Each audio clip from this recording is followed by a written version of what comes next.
welcome to Interviewland. Hi, How are you today? I'm all right. Yeah, that's All right. good. Do you want to give a little bit of an introduction to yourself for people who might not know you? Yeah, sure. So I'm Waters. I'm a multi-disciplinary artist currently working on a Creative Scotland funded project inspired by my lived experience as a neurodiverse artist and human being. Interesting. Okay, so obviously you've mentioned your artist name, Waters. How did you come up with that?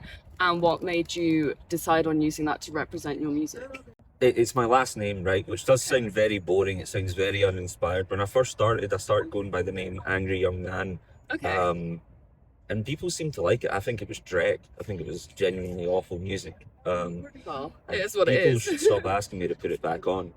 But Well, I feel like artists have phases though, so it's fine. You can have that and then you're in the next bit now, if that makes sense. sure, but for me, the reason I didn't just go by my first name and last name was, A, I think that's kind of boring, and B, that this part I'm finding harder to keep up with now, especially Yeah. this project getting pressed for it, Mhm. is I like the idea of privatizing my own name, you Yeah. know? I like the idea of people not knowing my first name, Mhm. you know? I've described myself recently as kind of a vigilante musician. Okay. And that's kind of evolved with the whole wearing the mask thing. Yeah. Which I was actually going to wear for this interview, but Well, if you wanted it to. doesn't work it. In the Yeah, I day. get it. I feel It like, just looks odd. yeah, if people were walking past, they might be a bit confused, but I understand it. It's like why if you watch Batman, he's not in the broad daylight because he just looks Yeah. like a freak, to be honest. Well, yeah, that makes sense. I think it makes sense with the artist name as well, because I suppose it does put that distance between you and what you're writing about in a sense. To a degree, maybe when I was younger, but now I've kind of accepted that Waters is as much Jacob is as much Waters, you know. Okay, yeah.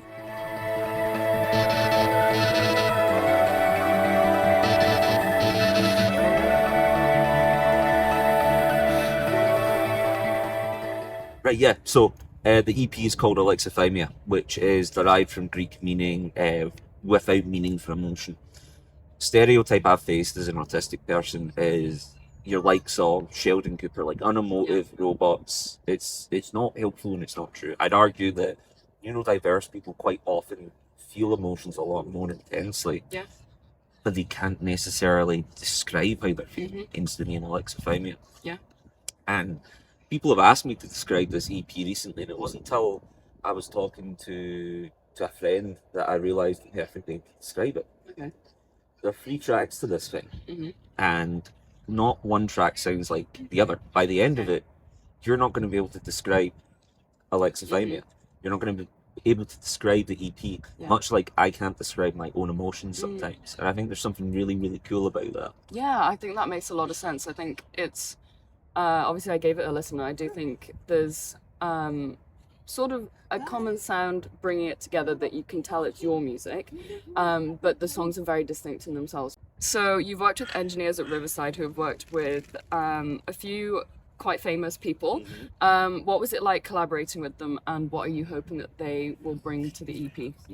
I mean, so I've not seen Lord of the Rings. I've only seen it in Okay. passing. My dad's obsessed with it. Yeah. I've only played like the game like as a kind of jokey, spitey way. Yeah. I love my dad, but I think it's funny. Yeah. The thing he's obsessed with, I've only played the video game of. That's so funny. I can imagine it's the kin of those the little guys in Lord of the Rings, the hobbits, Yeah. meeting Gandalf, because Okay. these guys, Ross and Duncan, who worked on it, are absolute wizards. And I'd be sat in it. They were long days. They were long days. It was 3 days straight, pretty much, 9 till 8 p.m. every day. And I'd be sitting in. We recorded my lines the first day, and then it was 2 straight days of mixing. And I'd be sat, and they'd just be doing all sorts of stuff. Wow. And they're like, "What do you think about this concept?" And I was like, "Yeah, Yeah. sounds good. Sounds good." Yeah, just going with the flow, basically. Yeah, absolutely. Yeah, it's nice to have that input though, because obviously they're very experienced with what they've done. Well, it was a real honor having them work on it. I mean, as you said, they've worked with all sorts of people like Yeah. Shane McGowan and all that, and Yeah. it's kind of mad to have that on my music now. Yeah, it's great.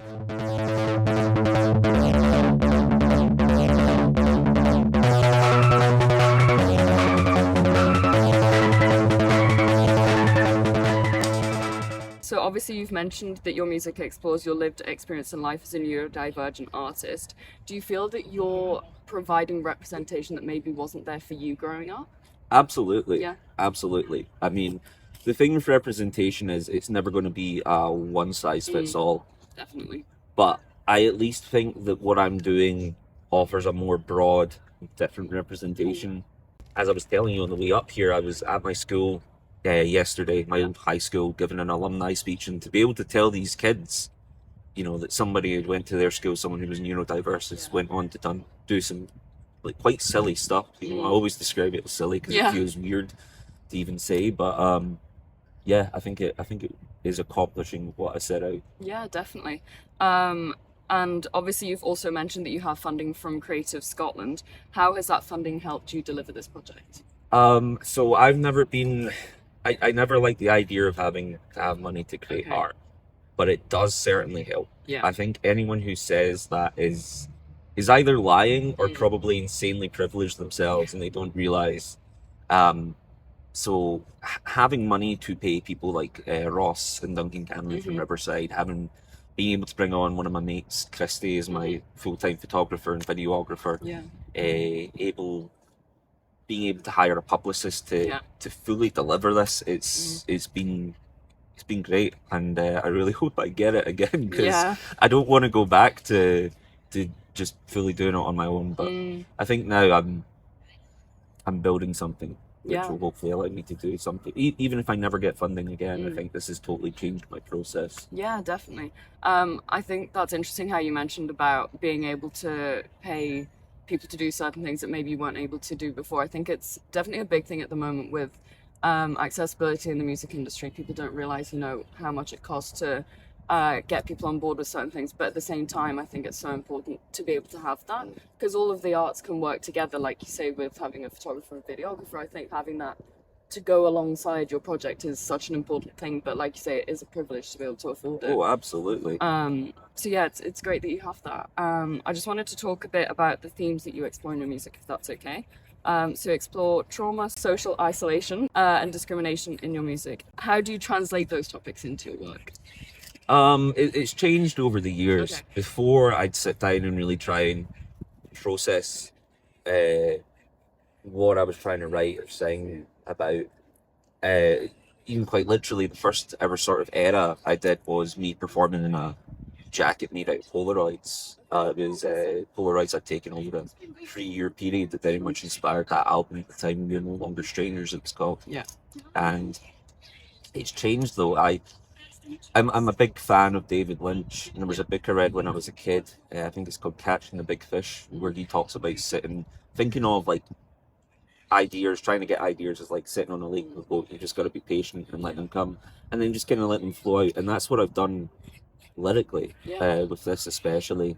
A lot of it, when you're listening, again, playing into the whole not necessarily understanding it from the get-go thing, you're going to be like, what is he talking about?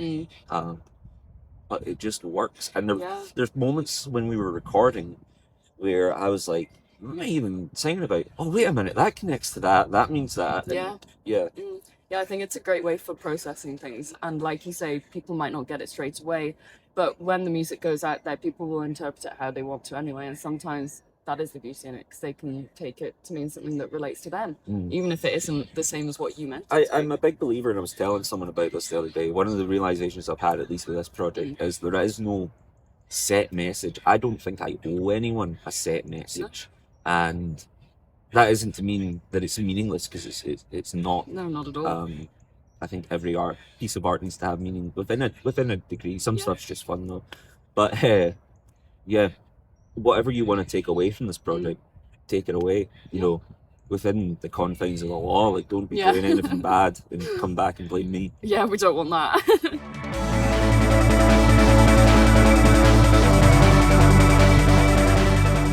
So how does the creative process usually unfold for you then? Okay, I'll open up. I've never opened up about this before, so usually starts. Only if you're comfortable. No, cool. So it usually starts with me at my computer. I'll have the TV set to I'll start off a very specific compilation. I'll start off with in the background. I have to have the Sopranos, Ralph Cifaretto compilation on in the background. Just stuff that's like very comforting. Not that I think Ralph Cifaretto's an abhorrent human being within the Sopranos universe, but it's like he's very funny, and it's just getting like I'll have that on, or I'll have The Simpsons on. Yeah. It's just stuff that I find familiar Yeah. on in the background is really useful. I'll usually sit down. I make the instrumentals first. That's what I always start off with, and then it's just kind of weeks of panic writing the Yeah. lyrics and trying to figure it out. Mm. There's a lot of artists out there. I'm studying this quite recently, actually, just out of curiosity. Mm. Who say they do all this mad process stuff that they get up at like 8 and write whatever. Yeah. Believe it for a second. Do not believe it. I think they're all a bunch of lying hacks, to be honest with you. Maybe I'm wrong. Maybe, who knows? I mean, the process is obviously different for everyone. But it's interesting that you have. Would you say you have quite a set process? Then it follows a pattern in a way. Not really. I think Okay. mine's is kind of like almost organized chaos, but not that organized. Okay. I know a lot of people also like to drink and smoke or whatever when Yeah, they write. that's true. I don't think that's good. Yeah. I think I have nothing against all that stuff, Mm. but I think when it comes, I treat my writing like work. Yeah. You know, I mean, I was in Spain writing this project for a week at Kyle Faulkner's house in Spain, and all the other artists there were lovely. But for me, like, I think because I had part funding to go out there, Yeah. I very much treated it like a job. Yes, So yeah. I was ashamed. I felt bad because people were offering me like a beer or whatever, and I'd be like, I'm working. Yeah, no, I understand it though. I think, there are also dangers with that if you go too far or whatever. Like, I understand a lot of great art has come from people experimenting with drugs and alcohol. Oh, absolutely. But obviously for your health and mental health, I think it's important to draw a line. And if that's the line for you and that's what works for you, that's good that you set that boundary and that you set that with other people and with yourself. So For sure. I think it I makes mean, a lot I of think especially after Alexithymia, like, Mm. I don't think I'd ever see myself experimenting with it within a Yeah. work context anyway, just because the level of quality, some of this stuff. I mean, I'll be honest, you've not heard everything. Oh, okay, right. But more will be revealed on that in time. Okay, But, interesting. Secrets. the quality and where it goes that I've been able to accomplish without any Mm. additional help is like, Yeah, that's great.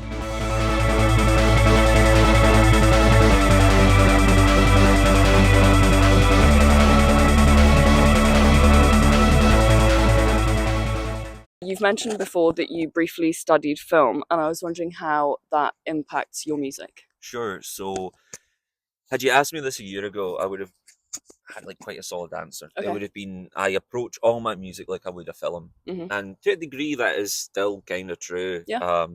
I think a song placement is like scenes or whatever. Mhm. I don't like making an album just for the sake of making an album. I know people say the album is dying, which is true, but Mm. some of us are still trying to resuscitate a decaying corpse. Yeah. But it is still true. Although I've described this album as more of a tasting menu, because obviously you've got the various genres in there. Yeah. There is still like quite deliberate placement, and that is very much inspired by my time and interest in studying film and Mhm. making films. Yeah, that makes sense. And like going forward, when I initially applied for funding for this Mhm. project, we had actually applied for it as an EP with a short film. Yeah. Now that short film is completely written. We've got a Mhm. crew ready to go. It's just a case of I need to secure more financing so I Yeah. can properly pay those people. Yeah, I think it's good that you're trying to set that standard for yourself because, like we've talked about before, there's a lot of people that are willing to volunteer for these things, but at the same time, being able to pay people, especially in today's economy, is important. And when you can secure that, and hopefully you can get the funding soon, that's great. Yeah, so I hope that works out for you soon. So what have you got on for the rest of this year then? So for the rest of this year, I've got my big launch Yeah. at the end of December Mhm. this month. Yeah. We're in December. I know. The 28th of December at the Hug and Mhm. Pint. Okay. Everyone watching this should come along. Yep. Got some amazing support acts we're going to announce Mhm. next week, which is really cool. Okay, great. Yeah, it's going to be crazy. I am doing the thing in a full mask, which Yeah. might look like I'm blindfolded, but I'm not actually blindfolded. Well, not, Yeah. I can kind of see. Yeah. But it's gonna be good. Yeah, nice. So we're fast approaching the new year, and I was wondering, what is one thing that you want to achieve in 2026? I was talking to my friend about this recently, and I'm at that stage where I've got quite a lot of eyes on me now. Mhm. And as you get bigger as an artist, I think you get a lot more gallus. Yeah. You know that you can ask people for things. The worst Mhm. thing they're going to say is no. Yeah. So like you were talking about me going out and asking to like support Joji, for Mhm. instance, or other mate, we were joking about me harassing a comedian called Adam Friedland and trying to get Okay. on the Adam Friedland Mhm. show, which would Yeah. be awesome. Well, if you don't ask, you don't get. You know, Exactly. you might as well just throw it out there.